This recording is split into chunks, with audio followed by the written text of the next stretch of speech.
1 menit yang mengguncang jiwa ketika stadion tertunduk untuk sang tokoh bonek Cak Andi Peci. Mewah tapi rentan, celah tersembunyi di balik skuad Persebaya yang tampak sempurna. Juara atau proses, menyingkap misteri dan direksi realistis Persebaya musim ini. Persebaya Surabaya masih kurang klinis. Bernardo Tavares kantongi pekerjaan rumah jelang Super League 2026-2027.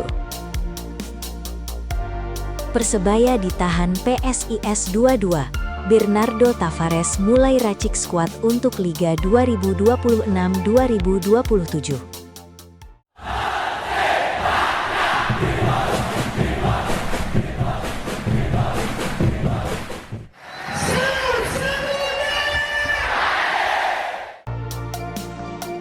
Satu menit yang mengguncang jiwa ketika stadion tertunduk untuk sang tokoh bonek Cak Andi Peci.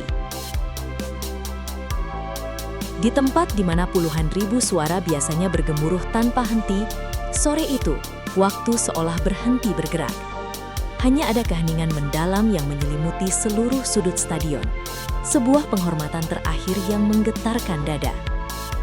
Momen 1 minute silence atau mengheningkan cipta selama 1 menit digelar khusus untuk mengenang wafatnya tokoh legendaris dan aktivis bonek Cak Andi Peci.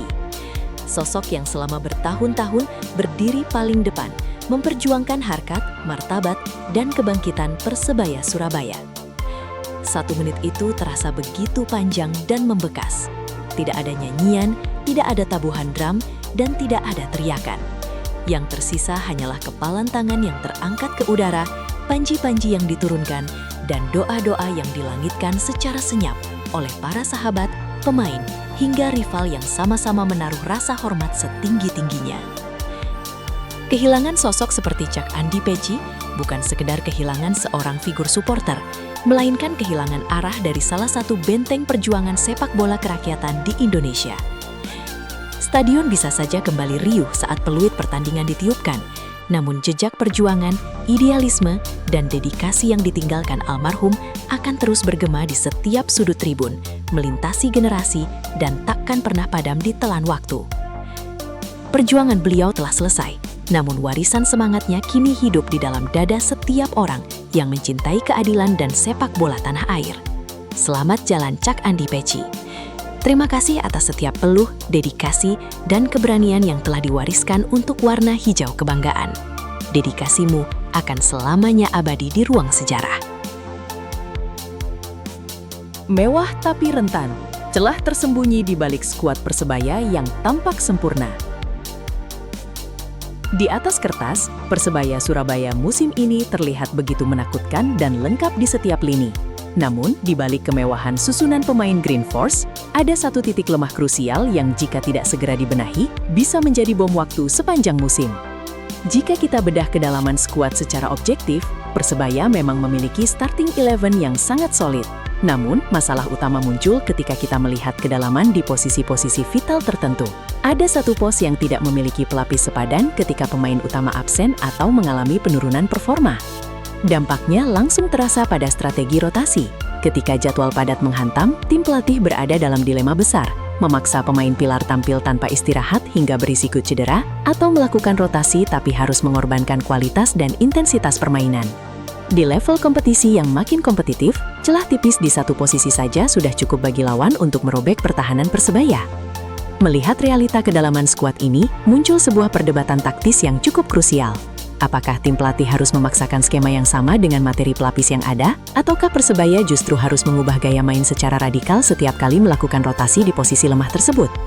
Kedalaman skuad bukan cuma tentang seberapa banyak nama bintang di dalam tim, tapi seberapa jauh tim itu bisa bertahan saat badai rotasi datang.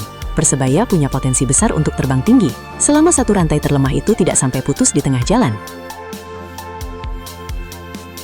Juara atau proses, menyingkap misteri dan direksi realistis Persebaya musim ini. Setiap awal musim, ekspektasi selalu membubung tinggi di Surabaya. Namun di balik riuh tuntutan tangga juara, ada satu pertanyaan krusial yang menyelimuti langkah Green Force. apa sebenarnya target realistis Persebaya musim ini? Jika kita menganalisis dari komposisi skuad, kedalaman tim saat ini memang memberikan sinyal kuat. Perpaduan pemain berlabel bintang dan talenta muda berbakat menunjukkan Persebaya punya amunisi untuk bersaing di papan atas. Namun, jika melihat kebijakan klub dan pergerakan di bursa transfer, arah angin terasa sedikit berbeda. Manajemen tampak sangat berhati-hati dalam menjaga keseimbangan finansial dan tidak sekadar membeli gelar secara instan. Ini mengindikasikan adanya strategi jangka panjang. Apakah Persebaya benar-benar dipatok untuk langsung mengangkat trofi juara? Ataukah target sebenarnya adalah mengunci posisi stabil di 4 besar demi menjaga konsistensi kompetisi? Ataukah musim ini sejatinya masih menjadi bagian dari proses panjang membangun fondasi klub yang berkelanjutan? Dilema ini menciptakan dua sudut pandang yang bertolak belakang. Bagi klub sebesar Persebaya, menargetkan hal selain juara kerap dianggap sebagai penurunan ambisi. Namun di sisi lain, memaksakan gelar tanpa fondasi yang matang seringkali menjadi ancaman bumerang bagi stabilitas tim di masa depan. Sepak bola bukan cuma tentang mengincar hasil di akhir 90 menit, tapi tentang arah mana yang ingin dituju oleh sebuah klub besar. Ambisi dan realita kini sedang diuji di lapangan hijau. Persebaya Surabaya masih kurang klinis. Bernardo Tavares kantongi pekerjaan rumah jelang Super League 2026-2027. Pelatih Persebaya Bernardo Tavares menilai pertandingan pramusim ini menjadi momen penting untuk mengevaluasi tim sebelum menghadapi Super League 2026-2027. Hasil imbang lawan PSIS tersebut memang belum memuaskan ribuan bonek dan bonita yang memadati Stadion Gelora Bung Tomo. Namun bagi pelatih Persebaya, proses pembentukan tim jauh lebih penting dibanding sekadar mengejar kemenangan pada masa persiapan kompetisi Super League. Bernardo Tavares sengaja memanfaatkan laga melawan PSIS Semarang untuk memberi kesempatan bermain kepada banyak pemain. Langkah itu dilakukan agar seluruh skuad merasakan atmosfer pertandingan sesungguhnya, sekaligus menjadi bahan penilaian sebelum kompetisi resmi dimulai. Menurut pelatih asal Portugal tersebut, tekanan saat bertanding di Stadion Gelora Bung Tomo berbeda jauh dibanding latihan. Karena itu, dia ingin mengetahui pemain yang mampu tampil maksimal ketika mendapat dukungan ribuan supporter sekaligus menghadapi tekanan pertandingan. Pada pertandingan ini, kami sengaja memberikan kesempatan kepada banyak pemain. Bermain di latihan tentu berbeda dengan bermain di depan ribuan supporter di Stadion GBT. Saya ingin melihat siapa saja yang mampu tampil di bawah tekanan pertandingan sesungguhnya, ucap Coach Tavares dalam sesi konferensi pers. Pendekatan itu menjadi bagian dari proses membangun karakter tim. Tavares menilai pramusim bukan sekadar mencari kemenangan, tetapi juga mengukur kesiapan individu maupun kolektif sebelum memasuki musim yang sesungguhnya. Persebaya ditahan PSIS 2-2. Bernardo Tavares mulai racik skuad untuk Liga 2026-2027. Pelatih Persebaya Surabaya Bernardo Tavares mulai menyiapkan racikan baru untuk menghadapi Piala Presiden 2026 dan kompetisi Liga 2026-2027. Laga bertajuk Persebaya 99 tahun Anniversary Game melawan PSIS Semarang menjadi ajang pertama untuk menguji komposisi tim dan strategi yang akan diterapkan musim ini. Dalam pertandingan yang digelar di Stadion Gelora Bung Tomo, Surabaya, Minggu 19 Juli 2026, Persebaya harus puas bermain imbang 2-2 setelah sempat unggul 2 gol. Bagi Bernardo Tavares, hasil akhir bukan menjadi fokus utama. Pelatih asal Portugal itu lebih menitik beratkan pada proses pembentukan tim setelah menjalani latihan intensif selama sepekan. Bernardo mengungkapkan kondisi skuadnya belum sepenuhnya ideal. Beberapa pemain masih menjalani pemulihan cedera yang dialami sejak musim lalu, sementara pemain lainnya mengalami kendala kebugaran selama masa pramusim. Karena itu, tidak semua pemain dapat diturunkan dalam kondisi terbaik. Seperti yang kalian ketahui, ada pemain yang menjalani masa jeda musim dengan baik, melakukan semua latihan yang kami berikan. Pemain lain sayangnya menyelesaikan musim lalu dengan cedera, jadi mereka sedang melakukan pemulihan, ujar Bernardo Tavares. Ia juga menjelaskan bahwa beberapa pemain kemungkinan hanya akan mendapat menit bermain terbatas karena kondisi fisik yang belum maksimal. Pemain lain sayangnya di latihan ini memiliki beberapa masalah fisik, jadi mungkin kami tidak bisa mengandalkan mereka semua, atau beberapa mungkin tidak 100%, mungkin hanya bermain beberapa menit. Lanjutnya, meski demikian, Bernardo tetap menanamkan mental juara kepada para pemainnya. Menurutnya, budaya kemenangan harus dibangun sejak laga uji coba, agar terbawa hingga kompetisi resmi. Kami ingin pemain kami memberikan segalanya di latihan, jadi kami juga ingin pemain kami bisa menang. Karena ini adalah budaya kami ingin memenangkan segalanya, tegasnya. Untuk itu, ia mulai meracik kombinasi antara pemain lama dan rekrutan baru agar chemistry tim semakin terbentuk. Kami akan mencoba memasukkan beberapa pemain baru, tapi juga beberapa pemain lama, untuk mencoba membuat campuran, tidak mengubah terlalu banyak, karena saya pikir penting untuk melakukan rotasi, tapi bukan rotasi total, pungkas Bernardo. Alarm juara. Ternyata penyakit lama Persebaya Surabaya ini belum sembuh. Apa solusinya?